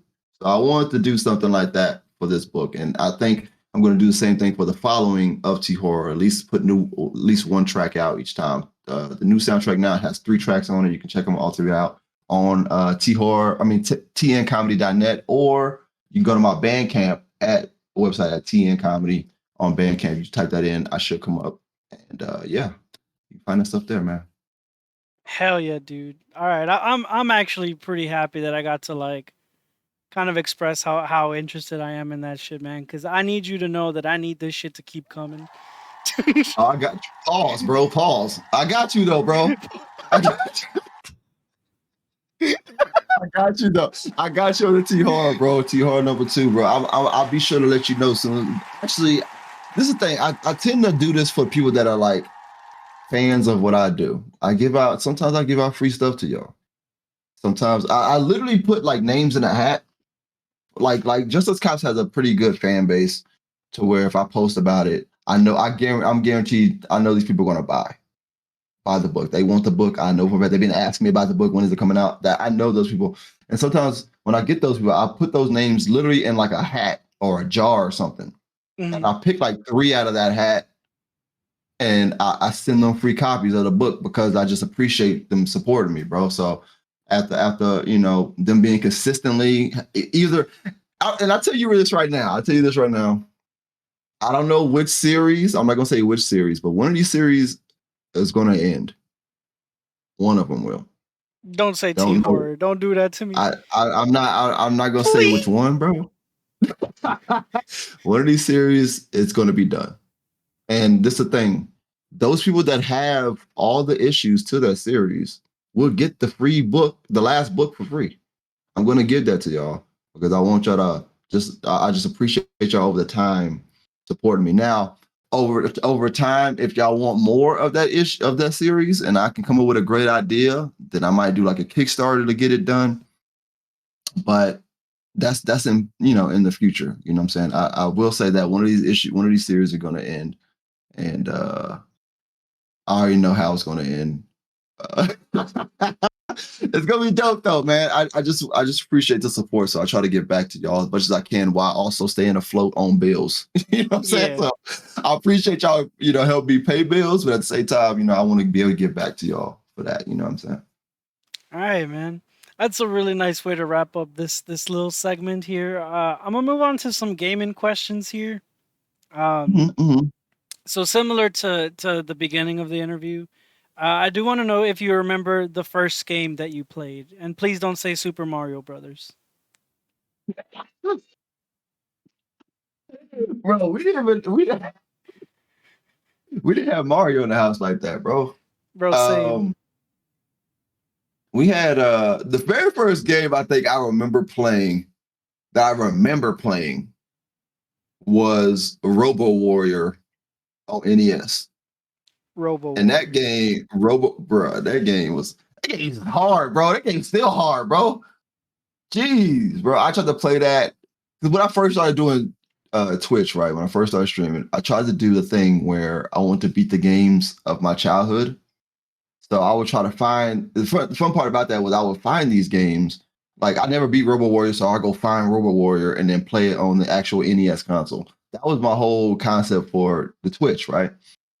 And I remember finding this game, and I was like, the thing about it is, this game cannot be that hard at this. It's one of the first systems that came out. It got to be easy. It's like playing Atari. It couldn't be that hard to beat these games. It couldn't take that long. Yeah. I mean, it's nothing but space on this fucking cartridge, bro. For it to be like 80 levels. It's probably like 6 levels. Let's get this done. Could not beat the second level, bro. Could not beat the second level. And then the only game after Robo Warrior that I remember playing is Yo-Yo Noid, which was lit, bro. And fuck that game too. That game hard as fuck too. I tried to beat that game on multiple occasions. Difficult. And do you remember how old you were when you played these games? I'm gonna say 5. I honestly don't know.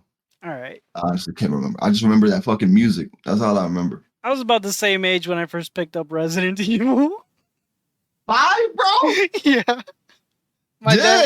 So my dad we would go to Blockbuster, right? And then we would rent out some games, and if we liked them, we would keep them. Like we would basically buy them, and if we didn't, we would return them, like Final Fantasy.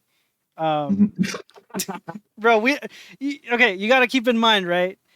Final Fantasy is a lot of reading, and we were very new to the U.S. My English was not that good yet. His English wasn't good at all. And yeah, that game said goodbye to us like less than a day. Like we went back, I think, that night, and we got Metal Gear Solid. That's reading too, though, bro. Yeah, but it's got voice acting all the way through.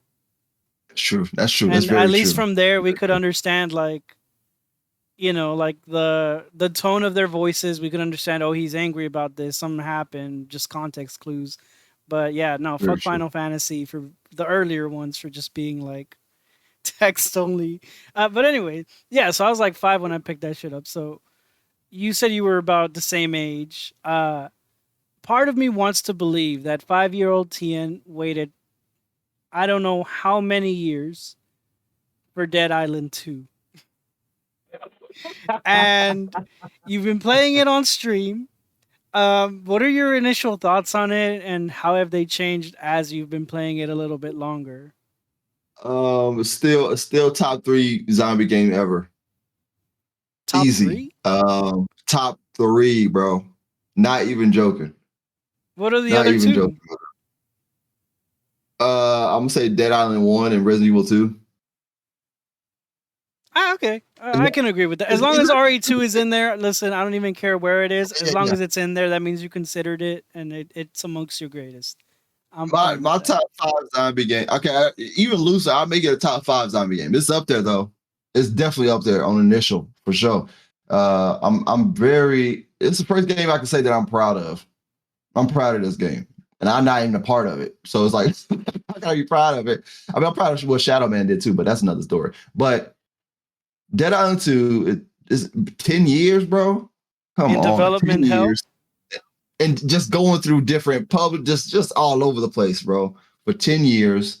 And it looks, it's possibly one of the best games I've had. I mean, best looking games that I've ever seen, bro. Mhm. I put it in front of Resident Evil as far as looks go, bro. Even though it's 2 different tones Yeah. in the game, it looks amazing. Plays really well. The only thing that's bad about it is that you can't close doors like you could in the first one. And sometimes the characters kind of glitch a little, but it's nothing to like disturb you to where you're like, I fucking can't play this. It's terrible. And the game is done. That's the big part about this. The game is done, y'all. Granted, they may of course put a patch out, but it's gonna be a small patch. But the game is done. Like, yeah. there's no like I recently saw a video for what it's called Redfall, I think. Yo. Oh, dude, come on, bro. Redfall is horrible, bro. The enemies stand still; they just stand there, and people just like it's really bad, bro. But Dead Island, Dead Island took 10 years. It's done. It's a game that I've been waiting for forever, and I'm glad that I waited that long because it's going to surpass a lot of games, a lot, even in the future, bro. Like as far as like, because Dead Island alone, when Dead Island came out, it surpassed a lot of games. Still to this day, Dead Island 1 is surpassing a lot of games. Yeah. Still, look wise, gameplay wise, it's still a great game, amazing game. Even the weaponry in Dead Island 2, I mean Dead Island 1 is still amazing to this day. I don't think Dying Light had a chance coming out between, the Dead Islands. I don't think they even should have wasted their time with Dying Light, if I'm being honest with you. But Dead Island 2, man, worth the wait. I bought it. That's one of the very few games I bought full first day. Well, not first day, like third day out because I had to see what it was about. Yeah. I had to make sure that it was done. But it's 10 years. It was done. I didn't get no DLC for it when I bought it because I wasn't sure if I was gonna like the game. I will say that. Mhm. But I'll be honest with you, I kind of regret that I didn't. Kind of. I should have just went all out and spent that 100 something on it because the game is worth it, bro. I would pay $100 for a game that's done, that plays as well and looks as good as this. This is one of those games where I'll pay as much money as it costs to as much as they want to charge to make it happen. That's done. You know what I'm saying? I'm not paying. I've had this rant so many times on Twitch. I'm not paying full price for a game that's not done. Like Amen. Like the Resident Evil games, they've been done. Like they come out, they're done for the most part. They might have like the small glitches in it, but it's done for the most part. And even then, I still wait on those. You know what I'm saying? And I'm proud of what Resident Evil has done over the years, as far as like the development teams and stuff like that. How far they've come. Resident Evil Village looks amazing. I still haven't played it yet. Looks great. They got a Resident Evil. They talk about Resident Evil 9 possibly coming out in the next 2 years, I think. Yeah. So I'm looking at what they're going to do with that. But I kind of wish that Resident Evil was done. I'm being honest with you. I think the series has done what it did, and I wish they would just stop making new Resident Evil games. Just stick with the old shit and remake it and let it be. It's kind of like, I wish it would be like a Metal Gear where it can just be remakes at this point, remasters. So the way I feel about Resident Evil is that it needs a break. All right, we've had they're on a really good streak right now where a lot of the recent games have been good, minus like forcing you to buy extra shit with Resident Evil 3 remake and Resident Evil 8. And then on top of that, like, I want to see more Dino Crisis, dude. And I want them to take that shit away from the arcade shit that it turned into after 2 and 3, or fucking dinosaurs in space, cuz for fuck's sake that makes some sense or something. But I want them to take it back. Okay, so when it comes to Resident Evil, this is what I need, right? You're going to put out Resident Evil 9, go ahead, do it, but I don't want no other games attached to that shit. If you're going to charge me $70 for a fucking game, I want a $70 worth of single player survival horror. All right. I don't want no fucking magic in my Resident Evil games. That's what I'm saying, bro. I don't want no magic. All right. I want fucking realistic shit that could happen, like The Last of Us going based off of a fucking cordyceps, the original Resident Evil going off of a virus. Sure, we can keep the mold. Fuck it. I fuck with the mold. I'm not gonna lie to you. I'm cool with it. All right. But I don't want no fucking magic in it. All right. But after 9, you got 2 options. Give me another remake of Resident Evil 1 the same way you've been doing with the other ones, and flesh it out like a little bit more. I feel like there's still some room for improvement.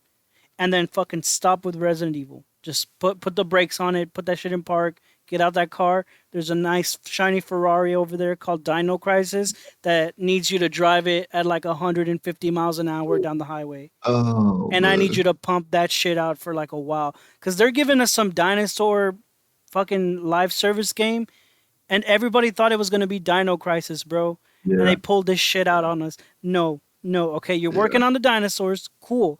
That's a fact. Give me Dino Crisis.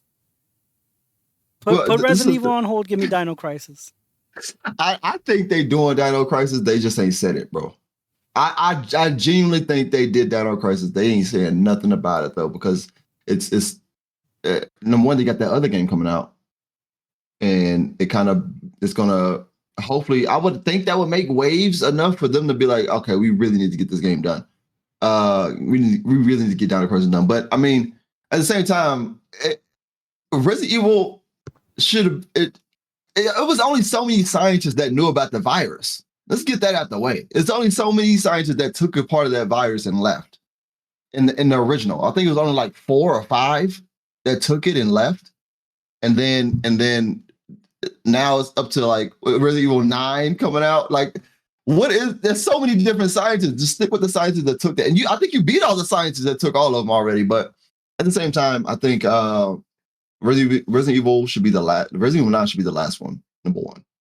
And I also believe that they have so much room, so many different Resident Evils to be remade. It's just start making those, bro. I'm not gonna sit here and say they need a remake. I mean, they need a break, but I wouldn't mind that.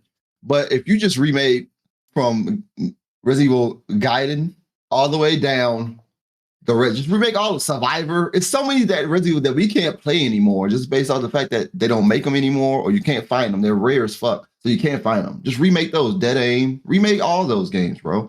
You got the technology to do it. You got the team to do it. Just redo it. It don't matter if the game was Resident Evil good. If the Resident Evil game was good or bad, remake it. Remake it good. At that point, just all you got to do, and that IP will make so much more money still consistently over the next 10 years if they just remade Resident Evils that we can't play anymore, bro. If they just did that, you know what I'm saying? But that's a whole nother thing. I think that at this point, if they got a creative sense, I mean, they have as long as it ain't Resident Evil 5 or 6, we good. I feel like As 5 long could use a little bit of a touch up, man. I definitely as- do feel like 5 could get some more love because it was rough, man, with the AI and stuff. I meant as long as the store, as long as the game wasn't Resident Evil 5 or 6, they remaking it, and as long as it don't turn out to be another Resident Evil 5 or I mean, Okay. not remaking it, but they making a new one, and they turn out to be another 5 or 6, we good. Yeah. Like, just keep on going, just keep on. And Resident Evil 5 is more action based. We know that. So at this point, it's been how long has Resident Evil 5 been out now? Shit, since the 360. Remake Two that console and generations. remake Resident Evil 5, but make it a horror game. There you go. Make it a horror game, okay? Granted, those islands that you had to get on the boat to, that shit was intense. I ain't gonna lie. Yeah.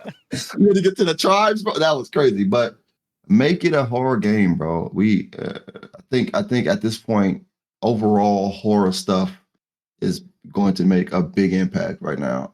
I see it happening over the last 2 years that horror is making a big step up in the game, and you can't slip on none of the genres, bro. When it comes to horror, you can't slip on movies, can't slip on horror type music like ambiance music. You can't slip on games. If you slip, then it's not going to be good for the horror genre in general. And I love the horror genre. I love what it's been doing over the years. It's been trying to grow and to be something more popular and more important to cinemas and games than what it has been treated like. You feel me? Like, because horror movies can't even get nominated for Oscars. They don't get none of that shit. Like, it sucks, bro. Because these horror movies are better than the movies they get in the Oscars, bro. Like, it over the last couple of years, past 2 years, I've been seeing horror step up the game, and I hope it just gets the respect that it deserves. Amen, bro. And games play a big role in that. I ain't gonna lie. Games play a bigger role than they think it plays. And I think the independent creators are the ones that are making these games as big as they are. Because Five Nights at Freddy, let's be honest, it's kind of basic. Yep. It's kind of basic. I get it, but come on.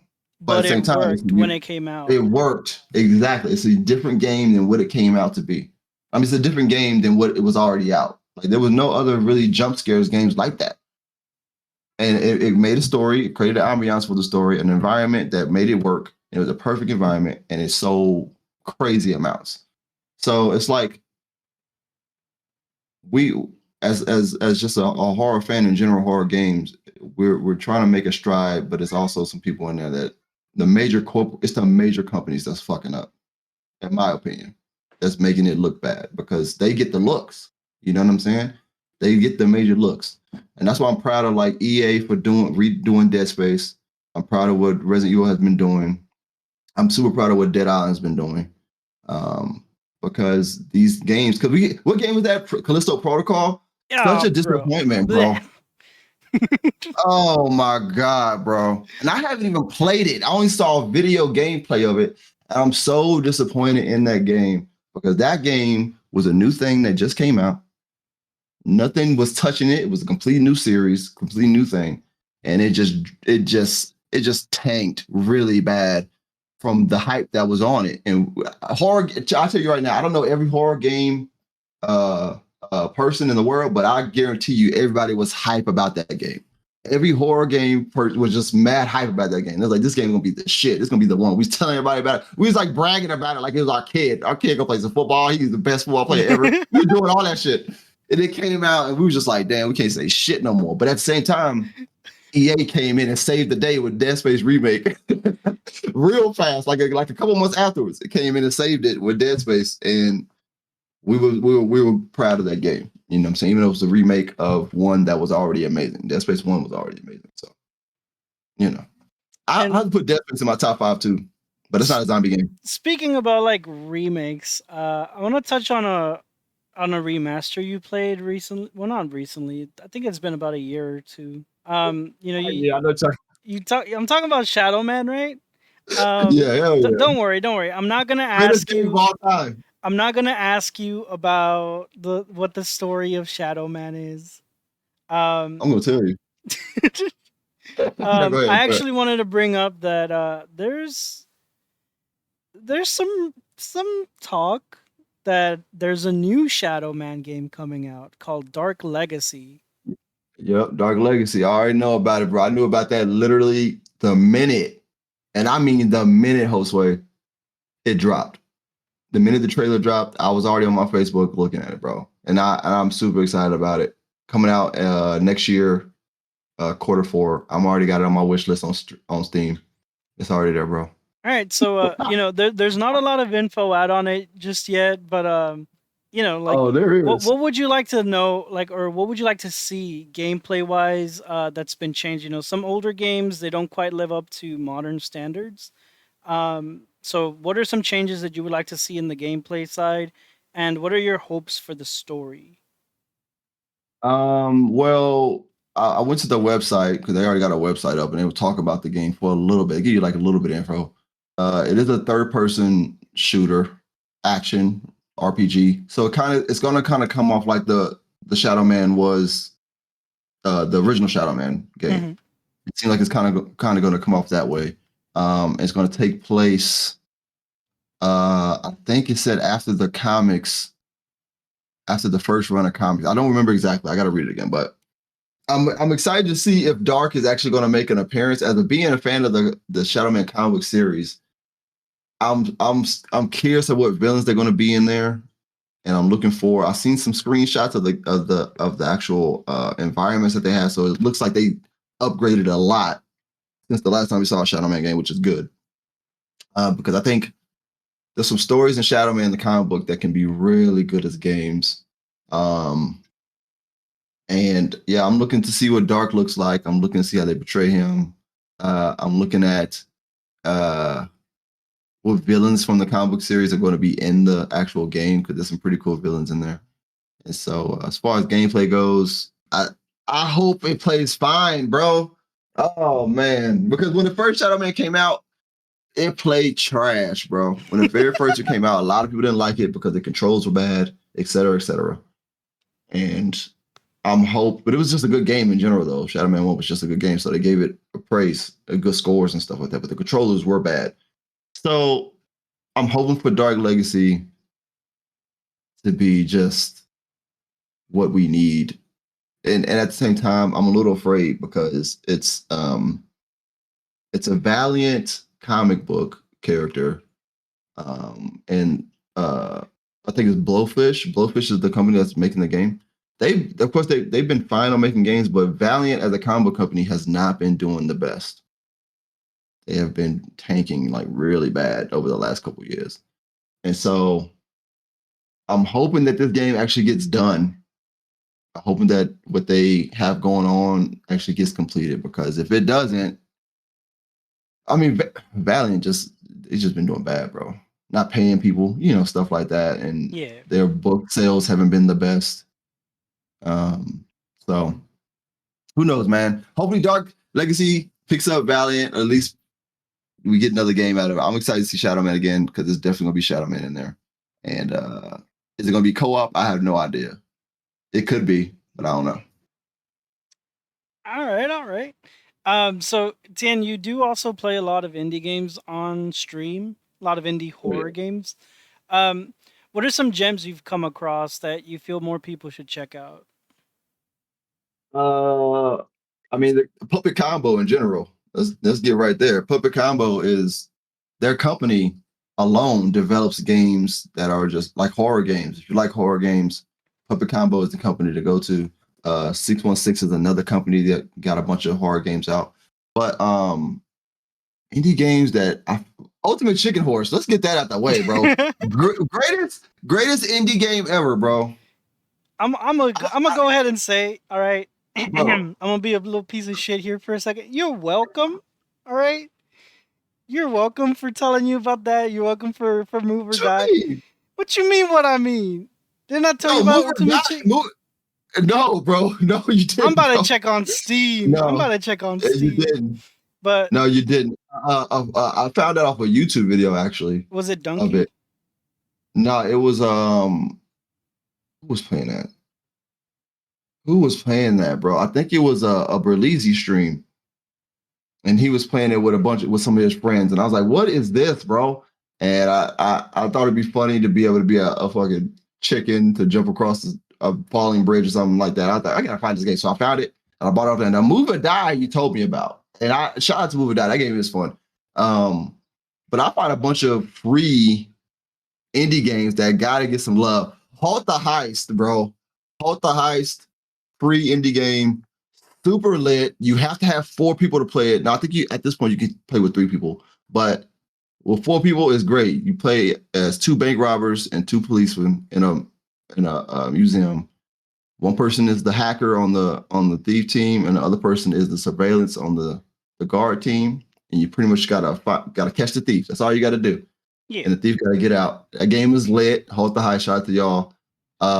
Just Act Natural, lit. If you ain't played that yet, that's another free game that's lit. You just gotta blend in with a bunch of NPCs while the other players try to shoot you. Great game. We played one the other night. Pico Park. Let's go. Pico Park. Pico de Mayo. Pico Park. We were on Pico Park for 4 hours last night. Lit, bro. All right. Pico Park. You play with some cats, I think, and you just start Pico and parking. You know, that's all you do in that game. It's lit.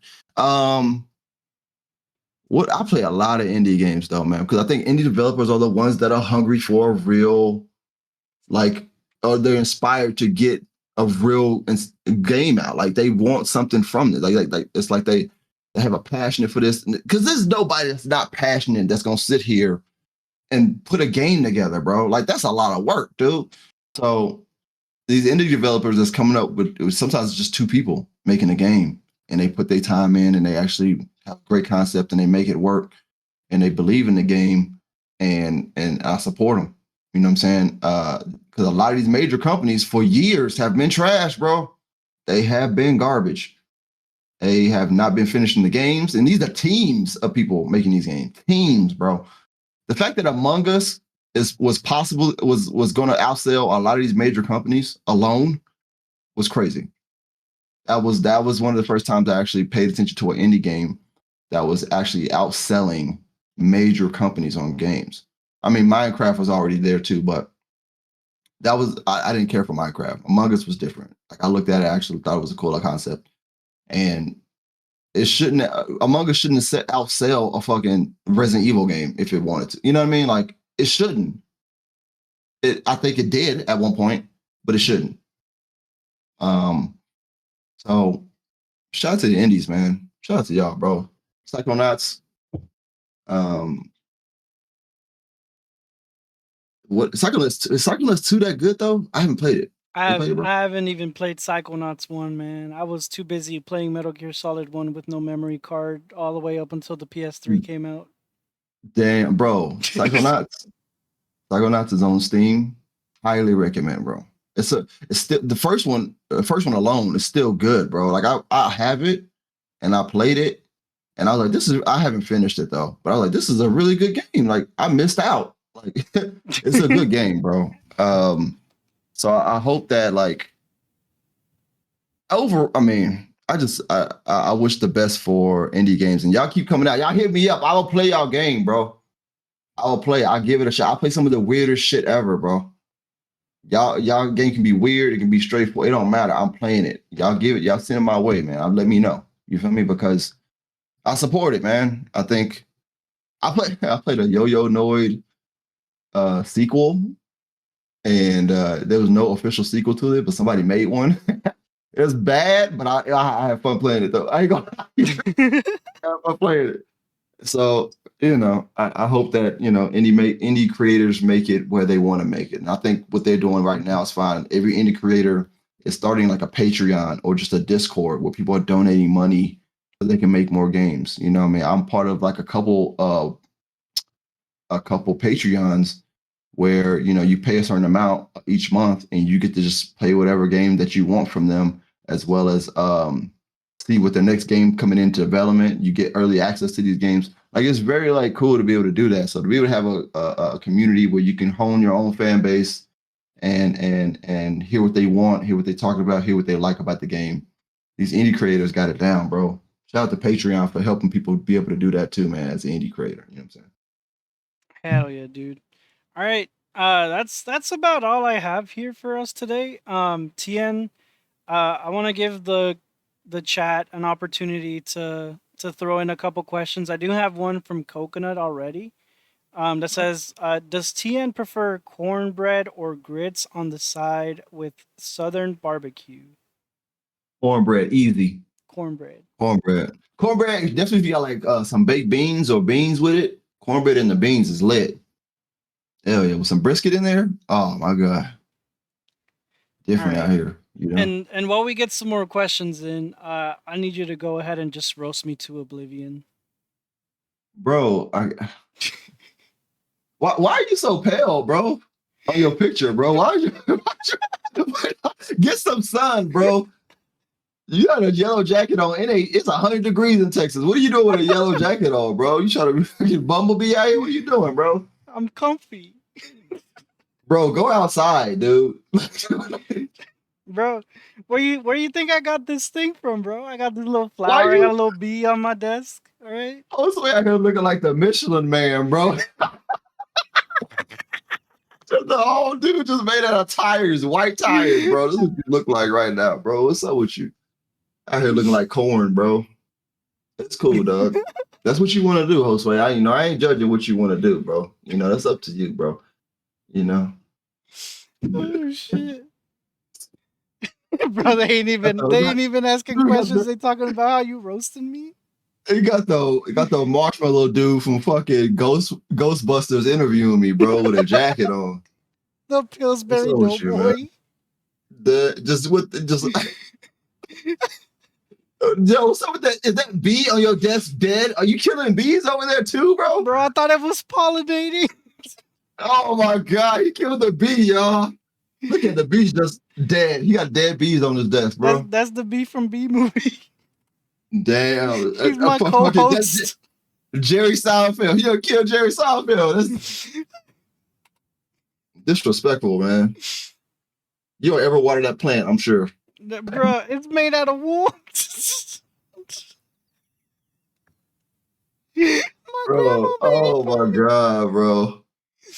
This is fake ass Space Ghost Coast to Coast show. It's fine though, bro. It's cool, bro. I like it. I like your setup though. It's just lit though. I ain't gonna hold you. It's his turn lit. You know what I'm saying?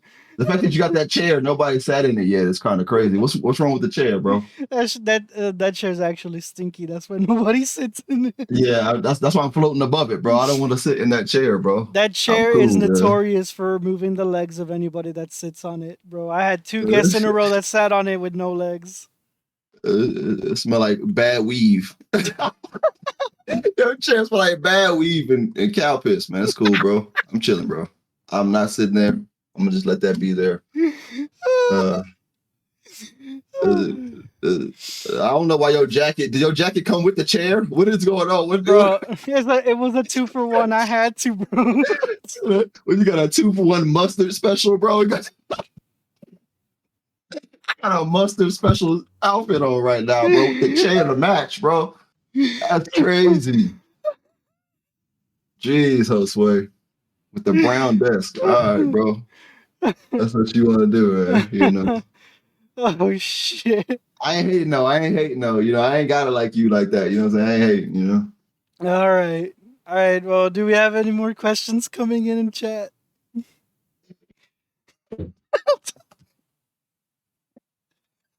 Where you going for breeze that set? Bro. My question, where you go for breeze that set, bro? That's my question, man. Jeez. I'm here smelling like a DMV bathroom. It's a truck stop bathroom in here, bro. Got the rest stop bathroom over here, bro. Oh shit, man. Oh my god. That yellow was killing me, bro. All right. You got the Oscar Mayer. You look like you drive the Oscar Mayer wiener car, bro. That's what you look like. That's your job, bro. You got the mustard jacket on, bro. That's crazy. It's cool though, man. Bro, I'm trying to catch my breath. You keep roasting me right out of that. I keep finding more, man, I don't know if that's your curtain or your bed sheet, bro. You just hung it up, bro. You just hung it up, man. That's fine, bro. That's my cloak, bro. I'm a vampire. That's what I put on to go outside and drain people of their blood. Oh man. Coconut wants to know what's the best tip for a first-time Wingstop customer. Get them well done. Whatever you get, bro, get them well done. That's my best. That's if we're gonna say one tip at all, get it well done. Don't go get wings and don't request well done. They're not gonna come out right. You're not gonna like them. They're gonna suck. Get well done. Actually, if you order wings in general, get them well done. If you're not getting them well done, you're not a real wing person. Facts. Get them well done, man. Step up your game. You feel me? Get them well done. All right. Holy fuck, dude! I'm so my fucking sides are hurting, bro, from that roast still, bro. Holy shit. Coconut says bone in or boneless. Bone in, easy. Unless you want to make like a salad. If you want to make like a chicken salad, that's different. Is boneless even wings, TN? Or are they just chicken nuggets? Well, we all know the facts on that. We ain't gotta dive into that. Everybody know if you ordering boneless chicken wing, don't call me as a friend, bro. Facts. Don't.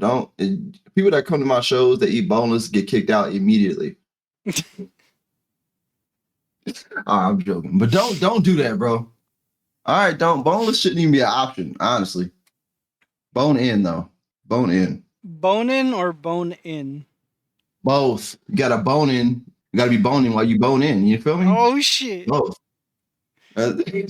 New TN unlock, man. We just got a new spicy TN unlock here on the Hosway channel. Talking about the bone. Achievement. Achievement unlocked. I'm gonna need to set that shit up for this, man. Oh man. All right, TN. It's time for that self promo, my guy. Let the people know what you're doing, where they can catch you, and how they can support you. Let's get it. Let's see what we got. Okay, this is what I've been doing for Twitch people. This is what I've been doing. If you follow me on Twitch, all right, if you're in my Discord, from time to time you see me post shows traveling the country, okay? Let me know. I'm gonna say this specifically. Like, you ain't gotta let me know exactly where you live, but you let me know the city and state. I'm trying to come visit all my streamer friends, everybody that's streaming on Twitch. I'm trying to visit y'all to do shows out there. So let me know your city and state in the Discord. Also in the general, if you want. It don't matter where you let me know, whatever the fuck.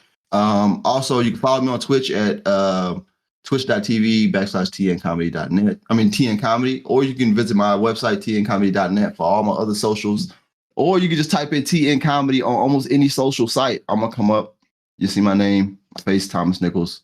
Follow me on YouTube at TNComedy1 because somebody wants to take TNComedy. Fuck you, bro. TNComedy1 though. I'll be uploading some of the past videos that I've had. A lot of indie games that I've been playing will be on that page. I'm doing a consistent thing on YouTube too. I'm trying to get my YouTube up. So follow me on YouTube, y'all. Other than that, man, you can get everything, all the info that you want on me, and any way to contact me at tncomedy.net. That's the best way to get to me, to find all the information all in one spot. And you can order comic books from there, and you can download comic books from there, and you can download the soundtrack from there, and you can do so much more from there. Go there. All right, man. Izzy wants to know when you're visiting Europe so that they can give you. Actually, I am going to Europe. Real talk. I'll be going to Europe in the fall, in November. Bro, I'll be in Europe for 3 weeks in November. Put me in your carry-on luggage so I can go visit my friend again. Yeah, I'll be over there in November. I don't know exactly where. I got booked on a tour with some friends that want to go out there, and so we'll try to make that happen. I'll try to coordinate that.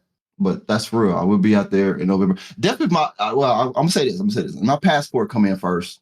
Okay, my passport is supposed to be here in June. So my passport come in, Europe is confirmed for me. So I will be posting those dates where I'll be at and stuff then. If I even get a list, because I might not even get exactly my location, to be honest with you. because not necessarily my tour. I'm kind of just going along, or some of these shows might be on the army base out there, so I might not be able to invite people to those shows. But once I get the location where I'm be at in Europe, I got you. Just hit the Discord. You feel me? Hell yeah, dude. All right, Tien. Well, I'm getting ready to wrap this up.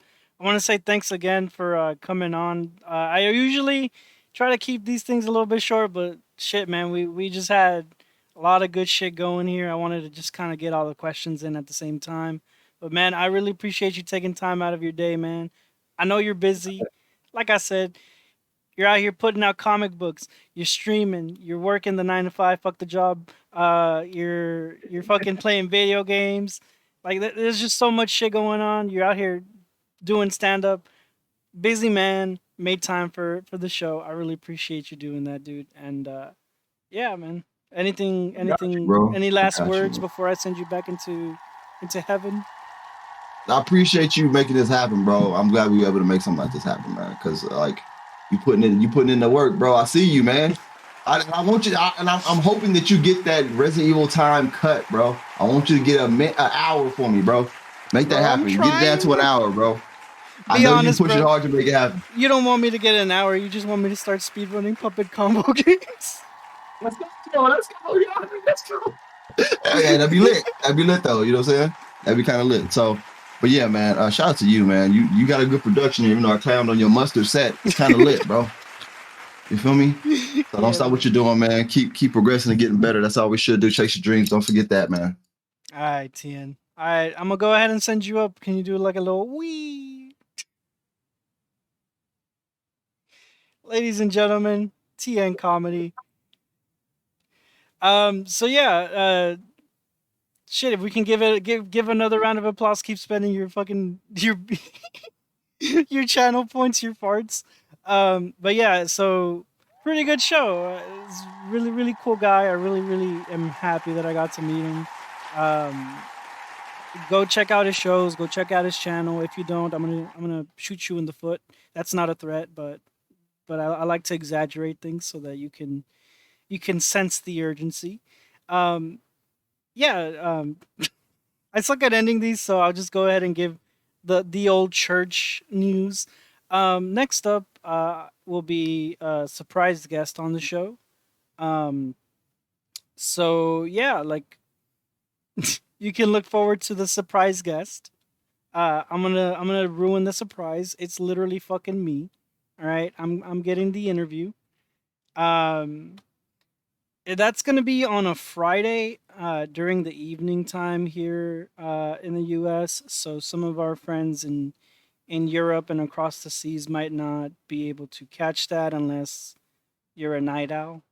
Um, but yeah, other than that, that's gonna be pretty much season one wrapped up.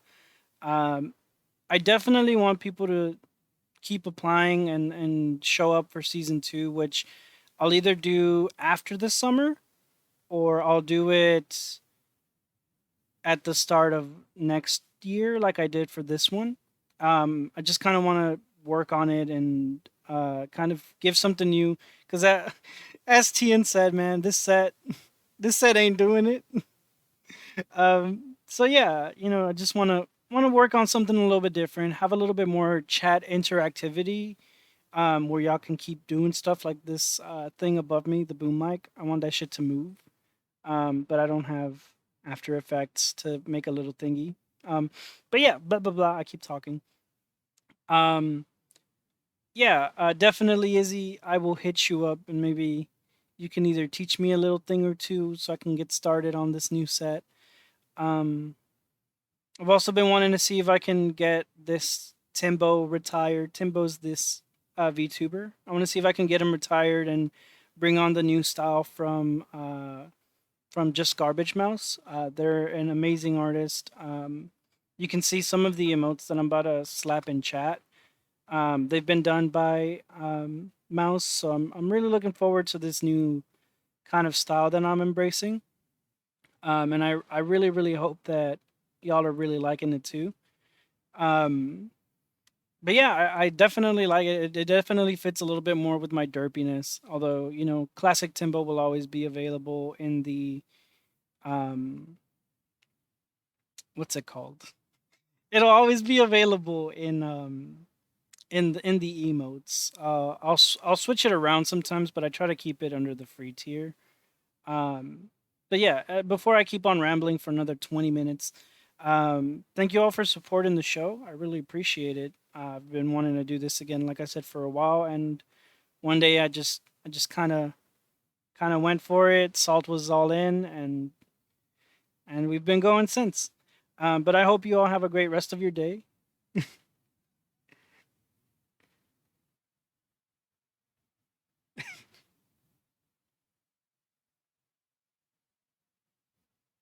Oh, this was Salt and TN racing through something here. But yeah, I kind of lost my train of thought. But yeah, I just want to say thanks again and again and again. I think I was saying I wanted to do this for a while, and yeah, I finally did it.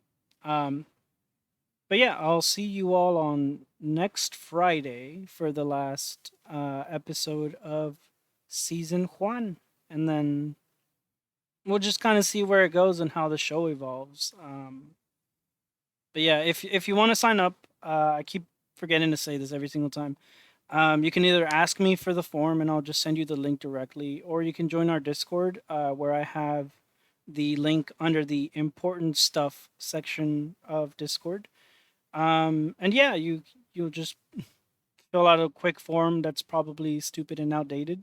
Um, and yeah, that's about it. Um, See ya.